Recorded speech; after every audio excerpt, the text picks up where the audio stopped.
ഈശോയിൽ പ്രിയപ്പെട്ട സഹോദരങ്ങളെ, അങ്ങനെ അടുത്ത ഒരു മാസത്തിലേക്ക് നമ്മൾ കടന്നിരിക്കുന്നു. ജൂൺ മാസം വലിയൊരു അനുഗ്രഹമാവട്ടെ. ഈശോയുടെ തിരുഹൃദയത്തിൽ നിന്ന് ഒഴുകുന്ന സ്നേഹം മുഴുവൻ നിങ്ങളെ ശക്തിപ്പെടുത്തട്ടെ എന്ന് പ്രാർത്ഥിക്കുന്നു. ജൂൺ മാസം വളരെ പ്രത്യേകതയുള്ളൊരു മാസമാണ്. നമ്മുടെ കുഞ്ഞുങ്ങളൊക്കെ പുതിയ അധ്യയന വർഷത്തിലേക്ക് കടക്കാണ്. നമുക്ക് അവർക്ക് വേണ്ടി എല്ലാം പ്രാർത്ഥിക്കാം.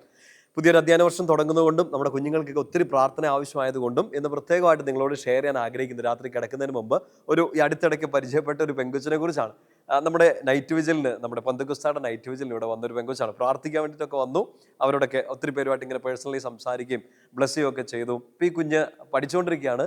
ആ കുട്ടി ചെയ്തുകൊണ്ടിരിക്കുന്ന ഒരു കാര്യമാണ്, ഞാൻ അധികം പ്രോത്സാഹിപ്പിക്കുന്നില്ലാത്തൊരു കാര്യമാണ്. എങ്കിലും ആ കുഞ്ഞിൻ്റെ ഒരു നിഷ്കളങ്കതയിൽ അവൾ പ്രാർത്ഥിച്ചുകൊണ്ടിരിക്കുന്നത് ഇങ്ങനെയാണ്. എങ്ങനെ അറിയോ, ഓരോ പരീക്ഷ കഴിയുമ്പോഴും നിങ്ങളുടെ കുട്ടികളൊക്കെ പരീക്ഷ കഴിയുമ്പോഴത്തേനും നിങ്ങൾ എന്താ ചെയ്യുന്നത്? ഇല്ലെങ്കിൽ കുട്ടികൾ ഇത് കേട്ടുകൊണ്ടിരിക്കുന്നുണ്ടെങ്കിൽ പരീക്ഷ കഴിയുമ്പോൾ ചിലപ്പോൾ എഴുതിയതൊക്കെ കറക്റ്റായിരുന്നോ, വിഷയമൊക്കെ അത് തന്നെയായിരുന്നോ എന്നൊക്കെ ഓർത്ത് ചിലപ്പോൾ നമ്മൾ ടെൻഷൻ അടിക്കും. ഈ പെൺകുട്ടി ചെയ്യുന്നൊരു കാര്യം എന്താ അറിയോ, പരീക്ഷ കഴിഞ്ഞിട്ട് അന്നത്തെ പരീക്ഷയുടെ ചോദ്യപേപ്പർ ബൈബിളിൽ ഇങ്ങനെ ഒതുക്കി വെക്കും, ബൈബിളിനകത്ത് വെക്കും. നമ്മൾ ബൈബിളിനകത്ത് ഒന്നും അടയാളപ്പെടുത്തിയിട്ട് വേറെ ഒന്നും വെക്കേണ്ടതില്ല. നമ്മുടെ റേഷൻ കാർഡും ആധാർ കാർഡും ഒന്നും വെക്കേണ്ട സ്ഥലമല്ല. പക്ഷേ ഈ പെങ്കൊച്ച് ആ കൊച്ചിൻ്റെ നിഷ്കളങ്കതയിൽ ചെയ്തുകൊണ്ടിരിക്കുന്ന ഒരു കാര്യമാണ്. ബൈബിളിനകത്ത് പരീക്ഷ കഴിഞ്ഞപാടെ ആ ക്വസ്റ്റ്യൻ പേപ്പർ വെക്കും. ഞാൻ ചോദിച്ചത് എന്തിനാ അങ്ങനെയെന്ന് ചോദിച്ചു. വെച്ചാൽ ബൈബിളും കൊണ്ടാണ് വന്നേ, കുറേ ക്വസ്റ്റ്യൻ പേപ്പറൊക്കെ അകത്തിരിപ്പുണ്ട്, കഴിഞ്ഞ പരീക്ഷയുടെ എല്ലാം വെച്ചിട്ടുണ്ട്. ഈശോ റിസൾട്ട് തരും എന്നുള്ള ഒരു വലിയ അനുഗ്രഹത്തിൽ ഇങ്ങനെ നിൽക്കുകയാണ്, ആഗ്രഹത്തിൽ നിൽക്കുകയാണ്. അപ്പോൾ പറഞ്ഞെങ്ങനെയാണ്, ഞാൻ എന്തായാലും എനിക്ക് ചെയ്യാനുള്ളത് ചെയ്തിട്ടുണ്ട് അച്ചോ, ബാക്കി ഇത് ആര് നോക്കണം? ഈശോ നോക്കണം. അതുകൊണ്ട് എനിക്ക് ഈ നിഷ്കളങ്കത ഭയങ്കരമായിട്ട് ഇഷ്ടപ്പെട്ടു. ഞാൻ ചെയ്യേണ്ടതൊക്കെ ചെയ്തിട്ടുണ്ട്, ബാക്കി ആര് നോക്കണം? ഈശോ നോക്കണം. എൻ്റെ പ്രിയപ്പെട്ട സഹോദരങ്ങളെ, ജൂൺ മാസത്തിലേക്ക് 2026 6ാമത്തെ മാസത്തിലേക്ക് നമ്മൾ കിടക്കുമ്പോൾ കഴിഞ്ഞ ഒരു 5 മാസത്തെ പോലെയല്ല, ഇനിയും നമുക്ക് കൂടുതൽ തീക്ഷ്ണമായിട്ട് ആഗ്രഹിക്കുകയും അധ്വാനിക്കുകയും ചെയ്യണം. ഈശോയിൽ പ്രത്യാശ അർപ്പിക്കണം. നമുക്ക് ചെയ്യാൻ പറ്റുന്നതൊക്കെ ഏറ്റവും നന്നായിട്ട് ചെയ്യുക. വിജയം കർത്താവ് തരും. പ്രിയപ്പെട്ട സഹോദരങ്ങൾ, ഇന്ന് ഇപ്പോൾ കേൾക്കുമ്പോൾ ഇത് ഹൃദയത്തിലേക്ക് ഏറ്റെടുക്കാവോ? നീ നിൻ്റെ അധ്വാനം നന്നായിട്ട് ചെയ്യുക, കർത്താവ് അനുഗ്രഹം പുറകെ തരും. പഠിക്കേണ്ടത്, ജോലി ചെയ്യേണ്ടത്, മിനിസ്ട്രി ചെയ്യേണ്ടത്, ഈശോ ഏൽപ്പിച്ചിരിക്കുന്ന കാര്യങ്ങളെല്ലാം ഏറ്റവും ബ്യൂട്ടിഫുള്ളായിട്ട്, ഏറ്റവും എഫേർട്ട് എടുത്ത്, ഏറ്റവും ആത്മാർത്ഥമായിട്ട് ചെയ്തേ. നമുക്ക് ഇതുവരെ ഒരു റിസൾട്ട് കിട്ടിയില്ല, ഒരു അപ്രീസിയേഷൻ കിട്ടിയില്ല, ഇല്ലെങ്കിൽ നമ്മൾ ആഗ്രഹിച്ച ഒരു ഫലമല്ല നമുക്ക് കിട്ടിയത്. ചിലപ്പോൾ ചില സ്ഥലങ്ങളിലൊക്കെ തോറ്റുപോയിട്ടുണ്ടാവും. But shall we not try again? ഒന്നുകൂടെ ഒന്ന് അധ്വാനിച്ച് ഇനിയും ഈശോ റിസൾട്ട് തരും. ഞാൻ എൻ്റെ അധ്വാനം നന്നായിട്ട് ചെയ്താൽ ഈശോയുടെ അനുഗ്രഹം നമുക്ക് അളവില്ലാതെ തരും എന്നുള്ള ഉറച്ച വിശ്വാസത്തിൽ ഒന്നുകൂടെ ഒന്ന് പരിശ്രമിക്കാൻ പറ്റില്ലേ? കർത്താവ് അനുഗ്രഹമാക്കി മാറ്റുന്നേ. ഒന്നുകൂടെ നമുക്ക് ട്രൈ ചെയ്യാം. ഒരു അനുഗ്രഹത്തിൻ്റെ വചനം കൂടെ നിങ്ങളുമായിട്ടൊന്ന് ഷെയർ ചെയ്യട്ടെ. ആ കൊച്ചി ഈശോയിൽ പ്രത്യാശ അർപ്പിച്ചതുപോലെ തന്നെ നമുക്കും ഈശോയിൽ പ്രത്യാശ അർപ്പിക്കാൻ വേണ്ടിയിട്ട് ബോധ്യം നൽകുന്ന 2 വചനങ്ങളാണ്. ബൈബിൾ എടുക്കണം. നമ്മൾ വായിക്കാൻ പോകുന്ന ആദ്യത്തെ വചനം സങ്കീർത്തനം 44 അതിൻ്റെ 3ഉം 4ഉം വാക്യങ്ങൾ.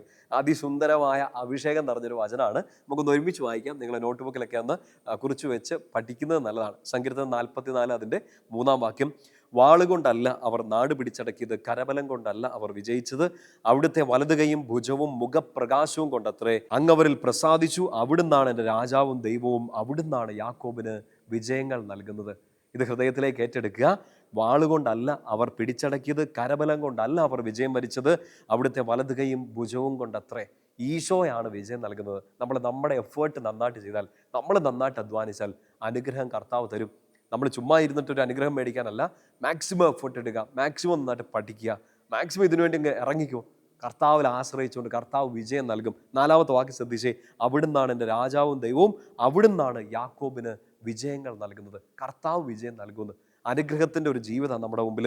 കർത്താവിൻ്റെ മുമ്പിലേക്ക് എല്ലാം പ്രതിഷ്ഠിച്ച് നിങ്ങളങ്ങ് തുടങ്ങിക്കോ. You will become A blessing. നിങ്ങൾക്കൊരു ബ്ലെസ്സിങ് കിട്ടുമെന്ന് മാത്രമല്ല, നീ ഒരു ബ്ലെസ്സിങ് ആയിട്ട് മാറും. മറ്റൊരു വചനം എടുക്കാവോ? സങ്കീർത്തനം 20. എനിക്ക് പേഴ്സണലി ഒത്തിരി അധികം ഇഷ്ടമുള്ള സങ്കീർത്തനങ്ങളൊന്നാണ് 20ാമത്തെ സങ്കീർത്തനം. രാജാവിൻ്റെ വിജയത്തിന് വേണ്ടിയുള്ള പ്രാർത്ഥന. രാജാവല്ലേലും ഞാൻ പേഴ്സണലി അതൊക്കെ പ്രാർത്ഥിക്കാറുണ്ട്. കർത്താവേ എന്നെ അനുഗ്രഹിക്കണേ എന്നൊക്കെ പറഞ്ഞ് ഞാൻ പ്രാർത്ഥിക്കുന്ന അനുഗ്രഹത്തിൻ്റെ സങ്കീർത്തനങ്ങളൊന്നാണ്. 20ാമത്തെ സങ്കീർത്തനത്തിൽ അതിൻ്റെ 7ാമത്തെ വാക്യം ഇങ്ങനെയാണ്. ചിലർ രഥങ്ങളിലും മറ്റു ചിലർ കുതിരകളിലും അഹങ്കരിക്കുന്നു. ഞങ്ങളാകട്ടെ ഞങ്ങളുടെ ദൈവമായ കർത്താവിൻ്റെ നാമത്തിൽ അഭിമാനം കൊള്ളുന്നു. We are proud of his name. ഞങ്ങളുടെ രാജാവ് ഞങ്ങളുടെ ദൈവവുമായ ഞങ്ങളുടെ ഈശോ മിശിഹായുടെ നാമത്തിലാണ് ഞങ്ങൾ അഭിമാനം കൊള്ളുന്നത്. മറ്റൊന്നും ഞങ്ങൾക്ക് സ്റ്റാറ്റസ് തരാനില്ല, മറ്റൊന്നും ഞങ്ങൾക്ക് കോൺഫിഡൻസ് തരാനില്ല. ഈശോയുടെ നാമം. പ്രിയപ്പെട്ട മക്കള്, ഈ ഒരൊറ്റ ബോധ്യത്തിൽ അടുത്തൊരു എഫേർട്ടിന് വേണ്ടി ഇറങ്ങാവോ? പുത്തനൊരു ദിവസം ഈശോ തന്നേക്കല്ലേ, പുതിയൊരു മാസം ഈശോ തന്നേക്കല്ലേ, ഒരു പുതിയ അവസരം ഈശോ തന്നേക്കല്ലേ. കഴിഞ്ഞതൊക്കെ കഴിയട്ടെ. നമുക്ക് സങ്കടപ്പെട്ടിരിക്കാനൊക്കെ ഒത്തിരി കാരണങ്ങളുണ്ട്. മടുത്തു എന്നൊക്കെ പറഞ്ഞ് ചിലപ്പോൾ ഈ ശുശ്രൂഷ തന്നെ ഇട്ടേച്ച് പോകാൻ തോന്നുന്ന സമയമുണ്ട്. കർത്താവ് ഇത് എന്തോരം വചനം കേട്ടു, എന്തോരം ബോധ്യങ്ങൾ കിട്ടി, എന്തോരം പ്രത്യാശ കിട്ടി, മടുത്തു, എനിക്കിനി പറ്റത്തില്ലെന്നൊക്കെ തോന്നിപ്പോകുന്ന സമയങ്ങളുണ്ട്. ഒരു ബോധ്യം ഇല്ലാതെ ചിലപ്പോൾ ഇതൊക്കെ കേട്ടുകൊണ്ടിരിക്കുന്ന സമയങ്ങളുണ്ടാവും. നമുക്കൊന്നുകൂടെ ഈശോയിൽ ആശ്രയിക്കാന്നേ. നമ്മളൊക്കെ ആശ്രയിച്ചിട്ട് അല്ലേ നമ്മൾ ഈ തോറ്റൊക്കെ നിൽക്കുന്നത്. ഞാൻ തോറ്റു എന്നൊക്കെ അല്ലേ പറയണേ. നീ തോറ്റതൊന്നുമല്ല, നീ ഒന്നുകൂടെ പരിശ്രമിക്കുക, കർത്താവ് ഇനിയും വിജയം നൽകും.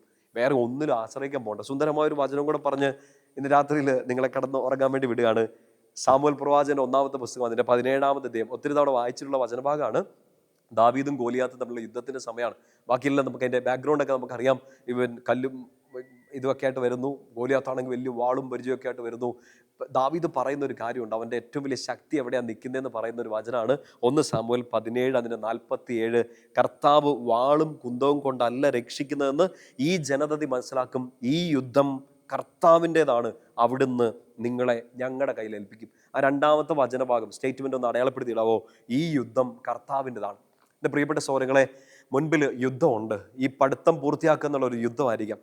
ഈ കാര്യം, ഈ പ്രൊജക്റ്റ് ഒന്ന് കംപ്ലീറ്റ് ചെയ്യുക എന്നുള്ളത് നിൻ്റെ മുമ്പിൽ ഒരു വലിയ വാർ സിറ്റുവേഷൻ ആയിരിക്കാം. ഈ കുടുംബത്തെ ഒന്ന് ഹാൻഡിൽ ചെയ്യുക എന്നുള്ളത് ഒരു യുദ്ധമുന്നണി നിൽക്കുന്ന പോലെ ആയിരിക്കാം. ഈ മനുഷ്യരുടെ കൂടെയൊക്കെ നിൽക്കുക എന്നൊക്കെ പറഞ്ഞാൽ, ഈ സാഹചര്യങ്ങളുടെ മുമ്പിൽ ഇതൊക്കെ ഇടിച്ചിടിച്ചൊന്ന് നിൽക്കുക എന്ന് പറഞ്ഞാൽ ഒരു യുദ്ധം പോലെ ആയിരിക്കാം. പക്ഷേ ദാവീദ് പറയാണ്, ഈ യുദ്ധം കർത്താവിൻ്റെതാണ്. വിജയമോ അതെന്തെങ്കിലും ആവട്ടെ, പക്ഷേ ഈ യുദ്ധം എൻ്റെതല്ല, ഞാനല്ല ഫൈറ്റ് ചെയ്യാൻ പോകുന്നത്, കർത്താവിൻ്റെതാണ്. ദാവീദ് ആ ബോധ്യത്തിൽ നിന്നുകൊണ്ടാണ് ഈ മല്ലനായ ഗോലിയാത്തിനെ കല്ലെറിഞ്ഞ് വീഴ്ത്തുന്നത്. നമ്മുടെ മുമ്പിൽ ഇങ്ങനത്തെ ഗോലിയാത്തുകൾ ഉണ്ടാകും. പുതിയ ദിവസത്ത് വരുമ്പോൾ, പുതിയൊരു മാസത്തിലേക്ക് കിടക്കുമ്പോൾ, നിങ്ങൾ അടുത്ത എഫേർട്ടിന് വേണ്ടി ഒരു കാലെടുത്ത് വെക്കുമ്പോൾ വലിയ ഗോലിയാത്തുകളായിരിക്കും നമ്മുടെ മുമ്പിൽ നിൽക്കുന്നത്. പക്ഷേ this war belongs to the lord. ഈ യുദ്ധം കർത്താവിൻ്റെതാണ്. യുദ്ധം കർത്താവിൻ്റെതാണെങ്കിൽ ഒരു ഡൗട്ടും വേണ്ട, വിജയം കർത്താവിൻ്റെതായിരിക്കും. നമ്മൾ തോറ്റ് കയറി പോയെടുത്ത്, നമ്മൾ തോറ്റിങ്ങനെ തുന്നമ്പാടി കീറി പഞ്ചറായിട്ട് നിൽക്കുന്നിടത്ത് ഒന്നുകൂടെ ഈ യുദ്ധം നയിക്കുന്ന കർത്താവിന് കൈ കൊടുക്കാമോ? അവൻ്റെ രഥത്തിൻ്റെ അടുത്തൊന്ന് കയറി നിൽക്കാമോ? അവൻ നയിക്കുന്ന ഈ യുദ്ധത്തിൻ്റെ ഭാഗമായിട്ട് നിൽക്കാമോ? നീ അധ്വാനിക്ക്, നീ പുറകെ നിൽക്ക്, നീ പുറകെ പോ. ഈശോടെ വിജയം കർത്താവ് നൽകും. ഈ യുദ്ധം കർത്താവിൻ്റെതാണ്. ആ കർത്താവിൻ്റെ നാമത്തിൽ നമ്മൾ അഭിമാനം കൊള്ളുന്നു. അടുത്തൊരു എഫേർട്ടിന് വേണ്ടി, അടുത്തൊരു കാര്യത്തിന് വേണ്ടി നിങ്ങൾ ഇറങ്ങുമ്പോൾ ഈ 3 വചനങ്ങൾ, നമ്മൾ വായിച്ച 3 വചനങ്ങൾ, സങ്കീർത്തനം 20-7, സങ്കീർത്തനം 44-2, 3, 4 വാക്യങ്ങൾ, 1 സാമുവേൽ 17-47, ഈ 3 വചനങ്ങളോട് പ്രാർത്ഥിച്ചിട്ട് നിങ്ങൾ മുമ്പോട്ടിറങ്ങുക. കർത്താവ് വലിയ അനുഗ്രഹം തരട്ടെ. ഈ യുദ്ധം കൊച്ചേ കർത്താവിൻ്റെതാണ്. ആ കർത്താവിൻ്റെ നാമത്തിൽ ഞാൻ നിന്നെ അനുഗ്രഹിക്കുകയാണ്. പിതാവിൻ്റെയും പുത്രൻ്റെയും പരിശുദ്ധാത്മാവിൻ്റെയും നാമത്തിൽ ആമേൻ. ഈശോ മിശിഹായ്ക്ക് സ്തുതിയായിരിക്കട്ടെ.